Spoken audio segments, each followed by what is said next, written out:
Hello and welcome to EZ Gluten-Free. Today we're making gluten-free pasta. This is a versatile recipe that you can transform into countless dishes, but today I'll be adding the pasta to my chicken soup. Let's get started. The ingredients are 1/4 cup or 40 grams of rice flour, 1/8 of a cup or 24 grams of potato starch, 1/2 teaspoon or 2 grams of xanthan gum, and 1 egg. These amounts are generally enough for one person's main pasta course. As a rule of thumb, it's 1 egg per person, but in a soup or lighter course, the pasta will go a bit further. First, in a bowl, stir all of the dry ingredients together before adding the egg. Now just mix it all up to form a smooth dough. I tend to use the back of my spoon in a smash and drag type motion along the bottom of the bowl. Once my dough was well combined, I noticed it was a bit sticky, so I added another teaspoon or so of potato starch.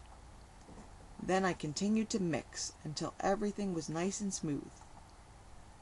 This dough won't require the usual kneading step, since there isn't any gluten to develop like there would be with a regular pasta dough.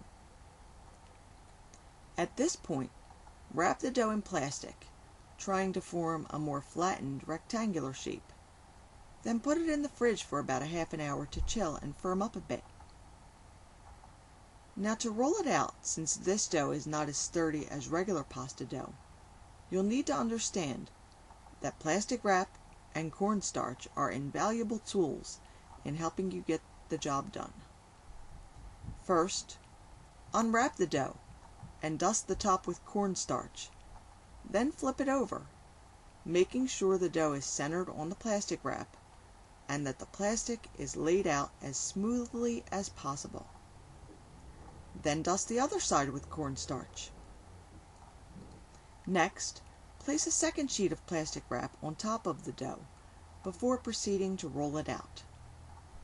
Start at the center and roll outward, first from top to bottom, then from side to side, until you have it as thin as you'd like. Next, remove the top layer of plastic wrap and dust with additional cornstarch. Use a ravioli cutter or pizza wheel to cut the dough into strips, then diagonally into small diamond shapes. Don't worry about perfection here. After all, don't you want it to look like you made it yourself so you can show off a little? I mean, anybody can buy a box of gluten-free noodles, right? But once you've conquered this, my friend, you will be a living legend. Alright, back to the recipe. At this point, I like to pop the noodles into the freezer for about 15 minutes to make them really firm. I forgot to mention, I did my rolling on top of a cutting board to make it easier to transport to the freezer. This quick freezing step makes it effortless to pop the noodles into your pot of boiling water later, or in my case, chicken soup. Here's the finished product. It was fantastic. In future episodes, we'll go over lots of variations with this pasta recipe. Don't forget to subscribe. See you again soon.